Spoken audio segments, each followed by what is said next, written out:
Aí eu fiquei famoso por isso, né? Gosta de assuntos polêmicos.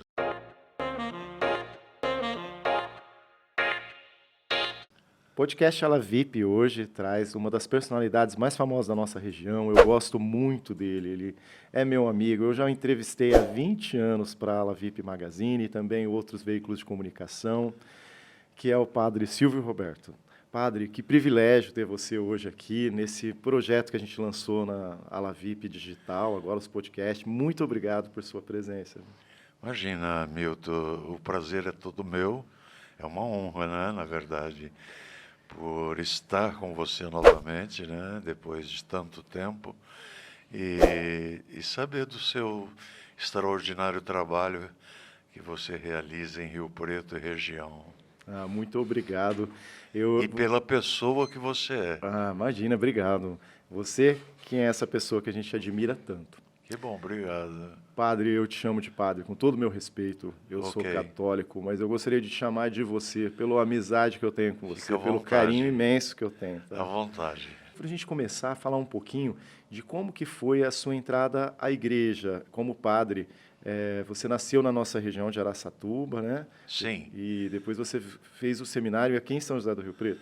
Sim, meu pai era delegado, trabalhava em Andeara, tinha um restaurante, um bar, uma padaria. E eu entrei para o seminário porque em Andeara fazia parte aqui da Diocese de Rio Preto. Então eu vim para o seminário em 1964, faz tempo, hein? 1964. Aqui em Rio Preto, Seminário Menor Nossa Senhora da Paz. Você sempre foi uma pessoa, desde a infância, você tinha alguma pessoa da sua família, assim, que te orientou, que pesou nessa decisão? Na verdade, não, assim, era de família religiosa, minha mãe extremamente religiosa, éramos rezar o terço diariamente, e a missa, colocar a roupa da missa, gravata, o blazer, né? E minha mãe cuidava muito bem disso. E eu me encantei com a igreja, eu era escoteiro, e eu fiz uma ponta num filme Três Escoteiros no Rio Paraná. Queriam que eu seguisse, né, a carreira, a produtora Vera Cruz, da época, era top. Na verdade, eu não quis, eu queria mesmo ir para o seminário. Assim, no restaurante do meu pai tinha um juiz de menor e tomava refeições, e eu confessei a ele o desejo de ir ao seminário. E ele providenciou tudo, né? Ele e uma garçonete me trouxeram a Rio Preto para fazer o teste, e depois ele comprou todo o enxoval, sem que meus pais soubessem. Olha só. E foi realmente um susto muito grande dos meus pais quando me determinei a ir para o seminário. Mas depois deu tudo certo. Você sempre foi uma pessoa muito determinada e das suas decisões assim rápidas, né? Você terminou o seminário, já mudou para São Carlos, pelo que eu fiquei sabendo, e cursou filosofia, foi isso? Fui para São Carlos, fiz filosofia, aquela filosofia pura que integra psicologia, outras coisas. Fui para São Paulo, fiquei um ano, aí eu resolvi sair do seminário para fazer uma experiência no movimento Focolare. E fui morar com eles numa cidade chamada Mariápolis, cidade que eles construíram só para isso. E comecei a trabalhar fora, cantava num conjunto de música, Amigo Gen, trabalhava como modelo, porque eu era alto, me disseram que eu tinha. Acabei fazendo um teste e fui chamado logo pelo Jô Soares. Ele foi o primeiro produtor. Era uma campanha publicitária da Ducal na época. Aí viajei o Brasil inteiro, acabou que também cantava, né? E aí eu fui chamado para a Itália, para Milão, uma feira de modas. Eu fui para ficar 20 dias, fiquei 2 anos e meio na Itália, continuei estudando teologia e trabalhando, estudando no centro do Movimento Focolare Internacional. Como que foi essa experiência de viver em Milão? Na verdade, eu vivi em Roma, Em Roma. que é o centro do movimento. Foi muito bom. Eu sou apaixonado por Roma. Não queria morar, de jeito nenhum, não quero morar. mas sempre que posso visito. E agora eu queria saber um pouquinho dessa descoberta que você tinha falado, que quando você virou modelo, você trabalhava em uma loja, né? Pelo que me falaram, foi isso mesmo? Foi. Nossa, você E sabe de tudo. Trabalhava na Foi. Firenze. Eu era estilista. Olha que bacana. E a E pessoa viu você e falou, você... o Manuel, é um caça-talentos, chegou e disse: você tem jeito para modelo, tudo, altura, magro, alto. Eu fiquei em dúvida na hora, assim, achei que aquilo era uma chacota, alguma coisa. Mas depois ele insistiu que eu fizesse o teste fotográfico, não é? Um estudo fotográfico. Eu fui. Na semana seguinte, eu fui convidado para essa campanha publicitária que o Jô Soares era o produtor. Como que era, nesse período todo, o mundo da moda entrou na sua vida e nunca mais saiu, né? Tanto que você promove os eventos. Então, ser modelo na época era uma profissão. Eu fui registrado pela empresa multinacional, não é? E a gente ganhava bem. Sim. Hoje, acho que devido à grande procura, né, e a variedade, já não é. Mas foi ali que nasceu, eu acho, que essa tendência a gostar das coisas bonitas. Sim. Quando que foi seu primeiro evento que você realizou nessa parte do Miss, do Miss? Começou com o Miss São Paulo? Ou não? Então, eu fui chamado para, na época, ser office boy na extinta TV Tupi, Diários Associados, do Miss Brasil. Ajudar ali nos trabalhos. E acabou que eles me colocaram como produtor. Eu fazia o projeto do Miss Brasil, Miss São Paulo e Miss Brasil. Sim. E aí eu me inteirei de tudo aquilo. E quando eu fui para Votuporanga, eu conheci a Cláudia Camargo, uma jornalista Sim. que tinha uma coluna social. E sabendo disso, ela me convidou a realizar o Miss Votuporanga com renda revertida para uma creche. E eu aceitei, mesmo porque eu já sabia fazer um projeto de um concurso. E foi dando certo, né? Pelo conhecimento, já no primeiro ano, a Miss Votuporanga ficou em segundo lugar, o ano seguinte, quarto lugar, e aí a gente pegou gosto pela coisa, né? Aí, passado um tempo, em 1980, conversando com a Cláudia, nós achamos que deveríamos preparar jovens para os grandes eventos, grandes concursos. E começamos um trabalho com Miss e Mister estudantil. A gente pegava os jovens mais novos, preparávamos na escola de dança, estudar inglês e etc., e eles começaram a ganhar títulos nacionais e internacionais. Aí eu fiquei famoso por isso, né? Mídia é assim, você trabalha com isso, gosta de assuntos polêmicos, né? Sim. Eu era alguém polêmico para a imprensa, né? Já atuava como padre. Sim. Isso que fazia um pouco da polêmica, fugia um pouco Sim, muito questionamento, críticas, né, que alguns bispos faziam na CNBB, mas eles me apoiavam porque existia um documento de Puebla e um artigo do documento fala sobre a enculturação do Evangelho, levar o Evangelho às culturas existentes. E o que eu estava fazendo era exatamente isso, levando o Evangelho, aí não havia como impedir. Você, padre, sempre foi muito famoso também. Eu me lembro que uma das coisas que fez com que eu te entrevistasse há 20 anos no Hall Café, lá em Votuporanga, Sim. foi por causa dos seus casamentos, que eram completamente diferentes dos convencionais. Eu me lembro até que uma noiva falou: ele não é um padre que usa muita técnica do casamento, ele senta, ele conversa com você.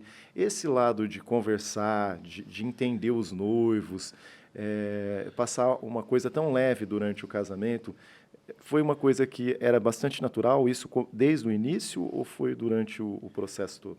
Na verdade, eu passei um tempo na Alemanha. Eu assisti a um casamento na Alemanha E o padre sentava com os noivos e ele dizia que os presentes, os convidados do casamento, eram testemunhas do casamento. E testemunha devia conhecer a história. Só é testemunha quem conhece a história.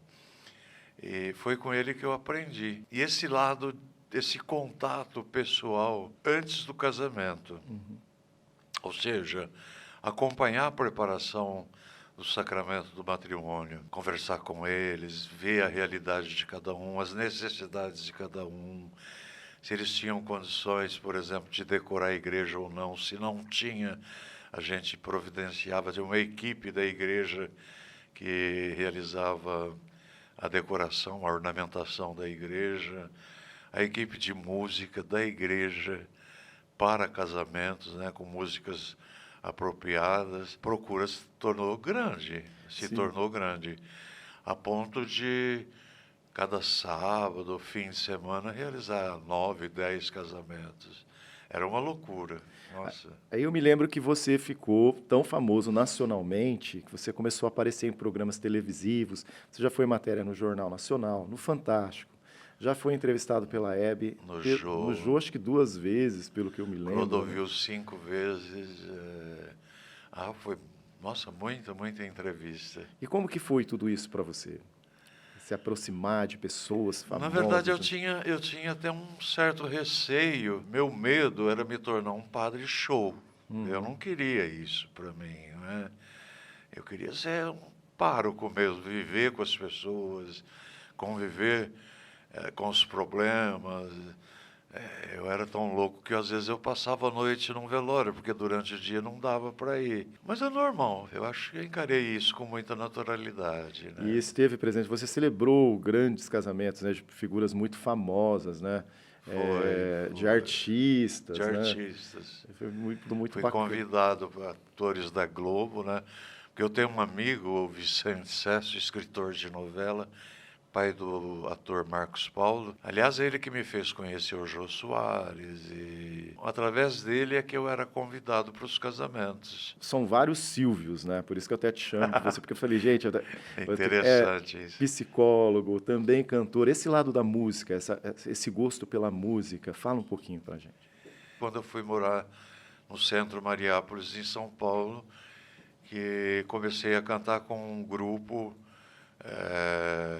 Amigo Gen, um grupo, uma banda musical, e ali eu descobri esse lado musical meu. E quando eu fui para a Itália, eu conheci um cantor brasileiro chamado Tico da Costa.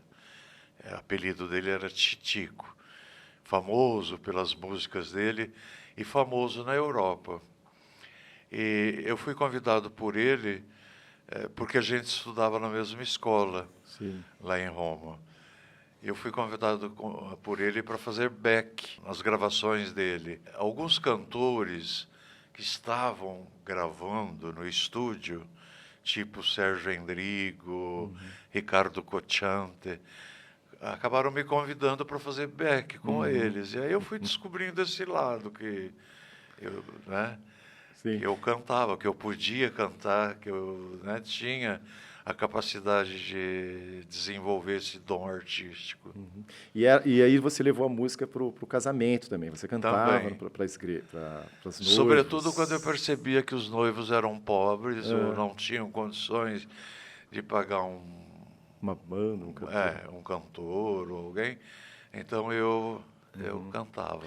E quais são outras artes? Você é uma pessoa que gosta de expressar seus dons artísticos, né? Tem algumas outras artes assim que você se interessou e que leva em prática também? Eu gosto de escrever, tanto é que todas as minhas homilias, meus sermões, eles são escritos, desde quando me ordenei sacerdote.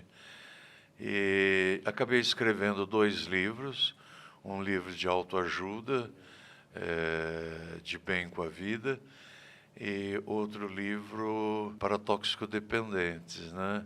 Sim. A gente, devido à comunidade de recuperação de dependentes químicos que eu fundei, fazendo esse trabalho junto à própria comunidade, os internos. Você sempre foi de muitas atividades. Tinha algum momento assim que cansava também um pouco? Falar, poxa, eu tenho missa de manhã, depois eu tenho que não sei o quê. O assédio também das pessoas, né? Não posso dizer assédio, mas eu digo assim, esse carinho gigante das pessoas, das multidões, querendo sempre falar com você, querendo te conhecer. Eu sou muito prático, muito prático. Quando eu percebi que a procura para os atendimentos era grande, eu fundei, em Votuporanga, era um grupo e acompanhamento às pessoas que vinham, às vezes com transtornos de ansiedade, com problemas. E aqui em Rio Preto também criei o Cantinho de Deus, que existe e atende, né? Pessoas com transtornos, pessoas em depressão, pessoas enlutadas, né? Pessoas que tentaram suicídio e suicidas. Então, eu fui ajustando para que não pesasse muito os meus atendimentos, né? Eu fui fundando outros grupos. Eu fundei o grupo de enlutados, clube de mães, né? Para mães, moças, profissionalizante, né? Sobretudo moças que se engravidavam, mães solteiras e etc., para poder... Fundei muitos outros grupos de assistência. Sim. Eu me lembro que lá em Votuporanga tem uma igreja que até hoje as pessoas falam, a Igreja do Padre Silvio, onde você ficou 34 anos em Votuporanga, né? Isso. Sair de Votuporanga e se mudar para Rio Preto foi muito difícil? Foi. Eu vim para Rio Preto, na época que Dom Paulo era bispo, e eu era assessor diocesano da juventude. E como eu havia participado algumas jornadas mundiais da juventude, eu participei na Espanha, na Itália, na Austrália, né? Então ele me colocou responsável. A Jornada Mundial da Juventude iria acontecer no Rio de Janeiro. E ele quis que eu viesse para Rio Preto para poder mobilizar toda a diocese, os jovens da diocese, a participar da Jornada Mundial da Juventude. E eu fiz um trabalho, até assim, modéstia à parte, muito bem feito. E depois, final das contas, a Diocese de Rio Preto foi a diocese que levou mais jovens para a Jornada Mundial da Juventude, né? Nós levamos da diocese mais de 2.500 jovens. Mas foi difícil. Foi difícil. Aquilo que eu dizia para você, como uma planta, uma árvore, uma planta plantada há 34 anos no local, arranca e é plantada em outro local. Para vingar é um tempo, né? É muito difícil. Sim. Foi difícil para mim, sobretudo porque o pessoal de Votuporanga não queria que eu saísse de lá. E o pessoal daqui não queria que o padre Gilmar saísse daqui. E virou uma controvérsia, né? Aí eu cheguei quietinho, eu falei, eu vou quieto, não vou... vou conhecer as pessoas, amar sobretudo. E foi através do amor que eu consegui o trabalho que hoje eu realizo. Você sempre foi muito observador, pelo que você me falou em relação a tudo que aprendeu. Você é também uma pessoa que busca muito essas lembranças? Você tem muita nostalgia? Olha, na verdade, não. Não. Não. Eu sou uma pessoa do momento presente. Eu acho que o passado passou, não existe mais. O futuro ainda não chegamos lá. Então, eu prefiro viver bem o momento presente, que é uma preparação para viver bem o futuro. Sim. O passado, você não tem como abrir mão dele, não é? Ele é ou um sinal de vitória ou de desgraça. Depende do que você plantou, não é? Exatamente. Não sou muito preso ao passado, não. Sim. Eu vivo bem o momento presente. Você lida com situações que envolvem grandes emoções. Por exemplo, no caso das misses, no caso dos misters, né? E também no caso dos casamentos, né? Porque a gente lida assim com nervosismo. Tem alguma história atípica ou engraçada ou completamente diferente do que você esperava que aconteceu durante esses processos todos? Tem bastante. Tem coisas assim que acontecem às vezes durante um casamento que você não espera, não é? E eu sou de dar risada. Se alguma coisa errada acontecer, seguro o Silvio, Sim. porque eu não me contenho. Mas Eu- nada parecido com aquelas cenas de filmes de novela que vem uma outra pessoa e a noiva sai correndo da igreja. Isso nunca aconteceu. Isso não. Aconteceu de bêbado entrar na hora do casamento. É. Aconteceu, por exemplo, um garoto dar nota fora, gritar, eu peidei, Ah, sim. durante o casamento, Mas né? nunca que uma noiva, tipo, fazer a louca assim e falar, não quero mais casar. Não, Não. não. Isso, graças a Deus, Só em nunca filmes e aconteceu. novelas, né? E às vezes em velórios. Em É, em velórios Velozes tem aconteciam coisas assim. coisas engraçadas que era difícil me segurar. Eu lembro, por exemplo, que eu fui celebrar uma exéquia e eu estava apressado, era um sábado e tinha muito casamento. E eu nem podia entrar, porque a casa era pequena. Eu perguntei para a moça que estava rezando o terço, qual o nome dele? O nome do defunto. E aí ela falou o nome do moço que estava do lado dela. Nós estamos aqui para orar pela alma do fulano. Nossa, ele deu um grito. Eu não, eu estou vivo, né? Meu Deus. Aí quem disse deu rezar? Ou a esposa do defunto estar bêbada. E ela interferia, e na hora que falava o nome do defunto, ela gritava. Aí todo mundo caiu na gargalhada. Eu entrei no velório de uma senhora que se suicidou, e ela deixou um bilhete que queria que eu fosse rezar as exéquias. E comigo foram algumas mulheres da igreja.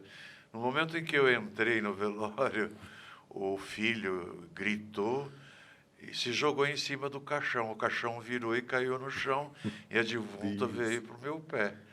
Eu saí correndo, né? Agora você imagina eu correndo e as velhas atrás, né? Que será o padre correndo, né? E você com a história do bilhete na cabeça, e agora? Termino, não termino, né? Não, mas aí eu terminei. Terminou. Terminei.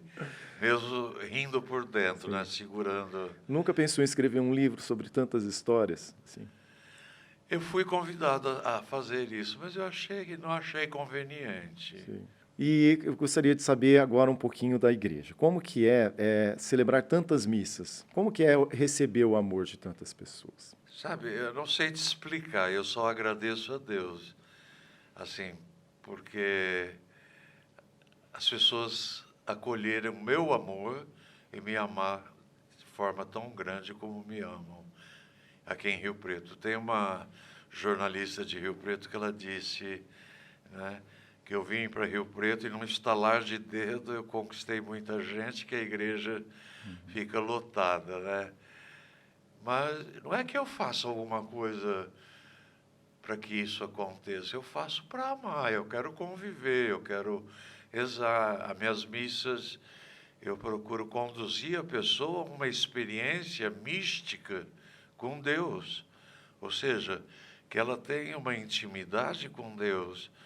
Então, eu penso que isso faz com que a pessoa saia satisfeita. É igual ir a um banquete e realmente se deliciar com as iguarias, não é? Ir a uma missa que a pessoa experimenta Deus, fala com Ele, vive essa intimidade com Ele, ela sai satisfeita, ela sempre volta. Queria que você falasse um pouquinho qual o significado de Deus para você. Foi uma descoberta maravilhosa que eu fiz através do encontro dos Focolare. Deus é amor. Está na primeira carta de São João, capítulo 4. Deus é amor. Quem permanece no amor, permanece em Deus e Deus nele. Quando eu descobri que Deus é amor, é um espírito de amor, você não vê a Deus. Só amando você experimenta. É como o perfume de uma rosa. Você não vê o perfume, mas você sente. Sim. Sabe que existe, que é real. É como o ar-condicionado. Você não vê o vento, mas ele existe, é real, você experimenta.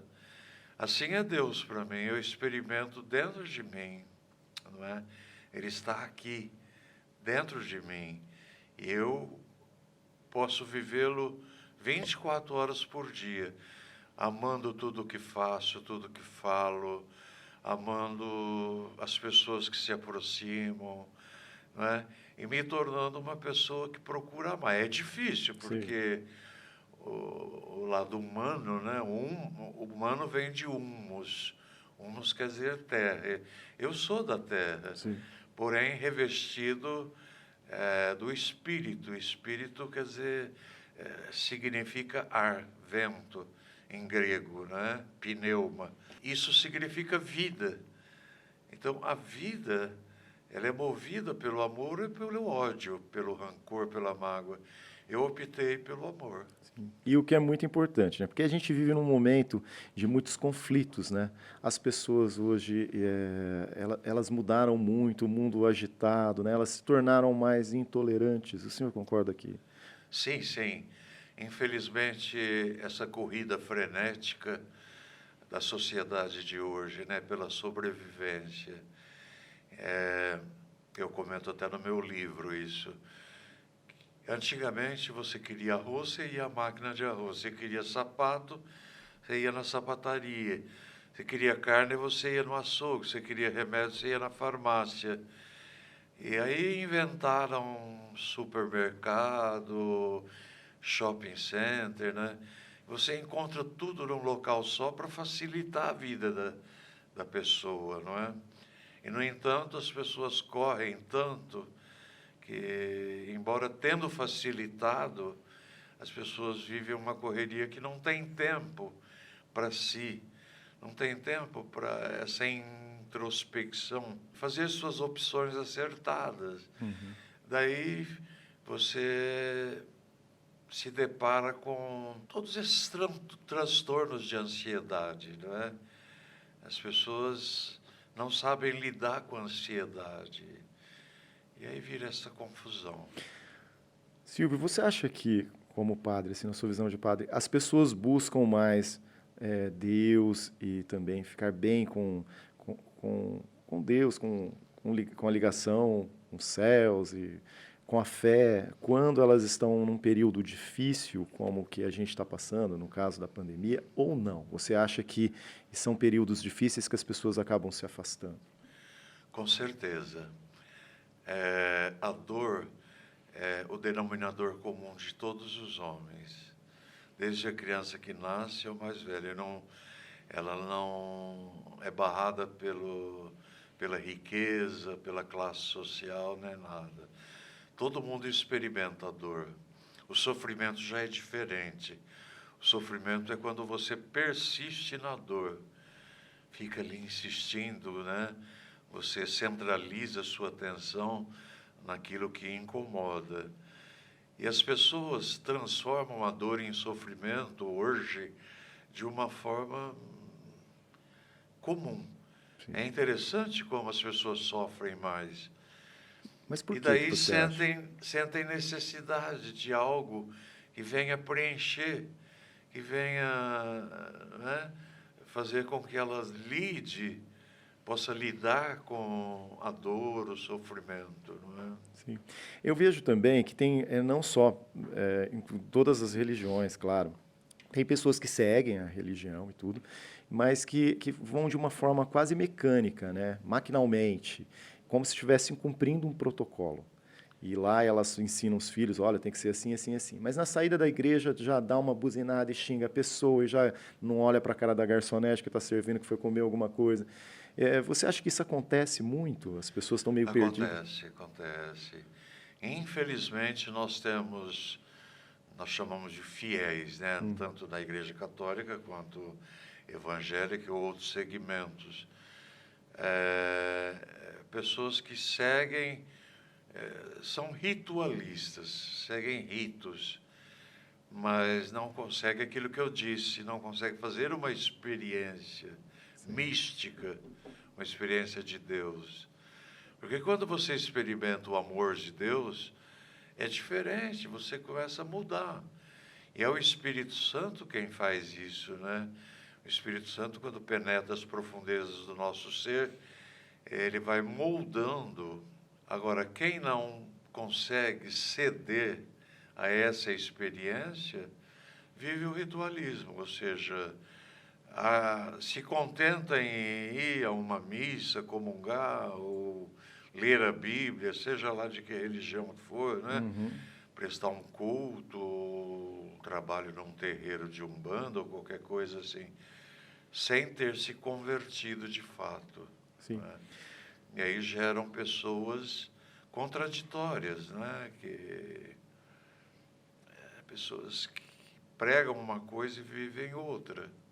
Quais são as partes da Bíblia que você acha mais interessantes, assim, que você fala, nossa, que parte linda da Bíblia, e esse daqui deve ser um exemplo, além do amor que você disse? Tem trechos do Evangelho que me conquistam. Não sei se teria tempo para Vamos falar assim. discorrer, mas aquela história de um fariseu que procura Jesus à noite, testar Jesus. Ele pergunta: o que eu devo fazer para entrar na vida eterna? E Jesus disse: o que está escrito na lei? Jesus não responde. Como bom psicólogo, ele pergunta. O que está escrito na lei? Ele diz: amarás o Senhor teu Deus de todo o teu coração, de toda a tua alma, toda a tua mente, né? Toda a tua inteligência, e o próximo como a ti mesmo. E Jesus diz: respondeste bem, faze isso e viverás, né? Mas ele não se contentou, ele perguntou: e quem é meu próximo? E Jesus então cria uma história dizendo: uma pessoa, um homem, vinha de Jerusalém para Jericó, são 8 quilômetros, uma estrada, uma floresta, né? E ali se escondem ladrões, né? Assaltantes, que assalta esse homem, bate, deixa ele desfalecido à beira da estrada, sem nada. Nisso passa um sacerdote do templo, olha, não faz nada, sente compaixão, certamente deve ter ido rezar um culto, mas não fez o que devia ser feito. Nisso passa um levita. Levita é o homem que reproduzia as leis do Antigo Testamento, né? Conhecia tudo, portanto. Olha, sente compaixão, mas não fez o que devia ser feito. Deve ter ido rezar um salmo. E nisso passa um samaritano. O samaritano é uma pessoa considerada pelos judeus como um pecador. Desce do animal, limpa as feridas, passa vinho, óleo, azeite, enfaixa, coloca o sujeito no seu animal, pernoita com ele numa hospedaria, paga, e no dia seguinte deve seguir viagem, deixa um dinheiro para o dono da hospedaria e diz: olha, cuida dele, o que gastares a mais eu pagarei. É interessante essa história porque Jesus diz que esse homem desceu do animal, ficou ali cuidando dele e não ficou perguntando se ele teria dinheiro depois para pagar o que ele fez, era judeu, era samaritano ou não, se ele era do partido dele, né? Se era do PT, do PMBDB, se era espírita, católico, evangélico.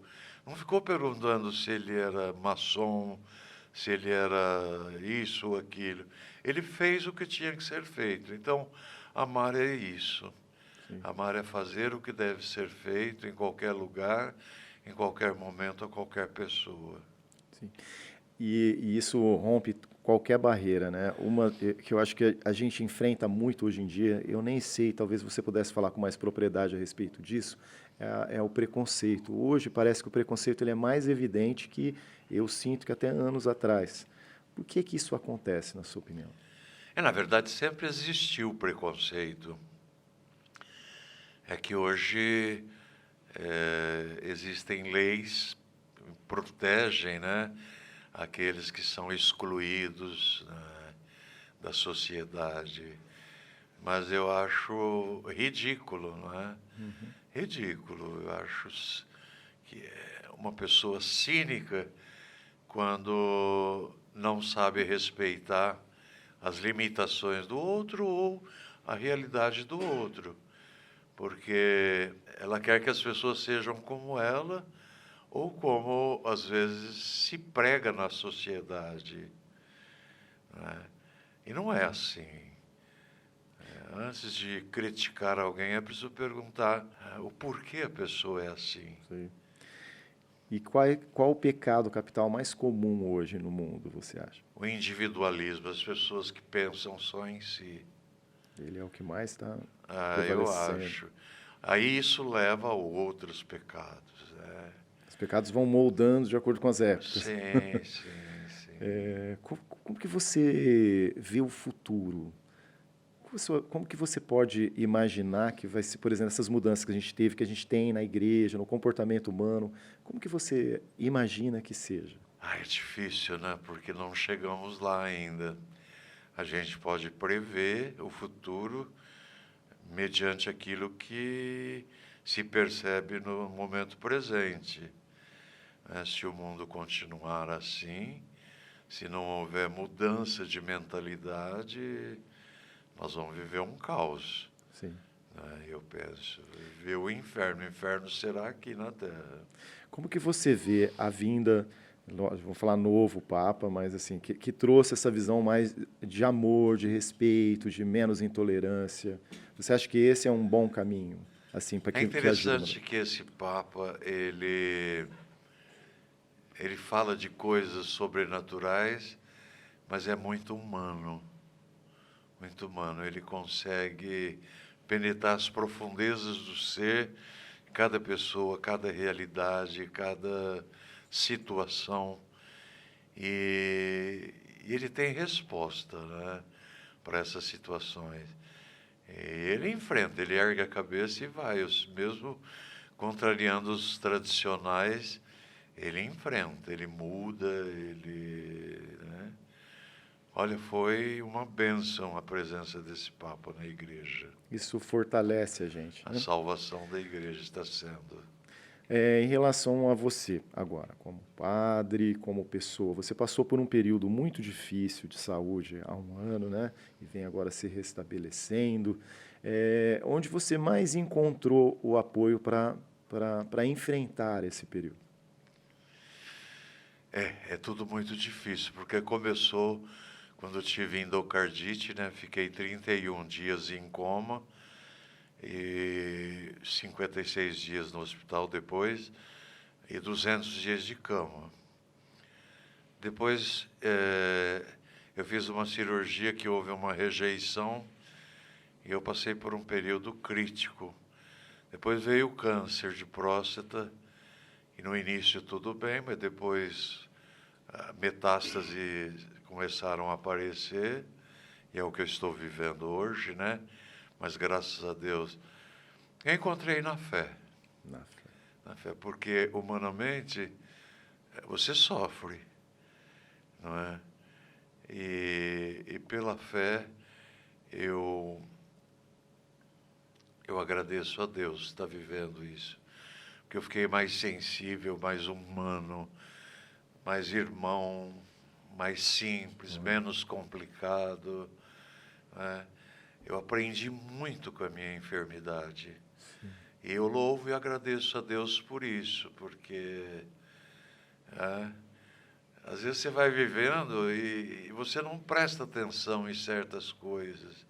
Sim. Aí quando você está numa cama, que você só olha para cima e você tem um tempo para rever os seus valores, né? Sua escala de valores. Quando eu peguei Covid, eu fui internado numa ala, e todos estavam com Covid, alguns inclusive morreram. Eu vi a brevidade da vida ali. Sim. Eu até era o que não tinha sequelas, mas eu via pessoas sofrendo. E meu grande desejo era voltar para casa, voltar para o mundo, abraçar as pessoas, pedir perdão para quem eu ofendi, e perdoar quem me pedisse perdão, e viver intensamente os momentos que me restassem, né? Porque a vida é breve, Sim. é transitória. Mas tudo vai dar tudo certo. Você já está aqui com a gente, dando essa entrevista, se Deus Amém. quiser. Eu Obrigado, queria Milton. te agradecer, que a brevidade da vida não signifique nada perto de um momento como esse, né? O quanto você é amado, o quanto você é querido. E durante todo esse tempo que eu te conheço, que sigam meus pensamentos positivos em relação Amém. a você de toda forma de oração, Obrigado, tá? Milton. Então, Obrigado. assim, como padre, te peço a bênção e que Deus sejamos abençoe. todos muito felizes a partir de agora e conte com a gente para tudo que precisar, viu? Muito Obrigado, obrigado pela Milton. entrevista. Em breve na Lavip impressa também. Eu espero que os nossos leitores tenham um pouquinho de tudo isso que a gente aprendeu aqui hoje também. Obrigado, Milton. Nossa, eu acho que tudo que a gente puder divulgar o amor de Deus é importante. É o que o mundo precisa hoje. Descobrir o amor de Deus em si e nos outros. Sim. O que importa é o amar. Porque tudo passa e só o amor permanece, né? Sim. Muito obrigado por passar o amor. Obrigado você. gente. Muito obrigado. Obrigado.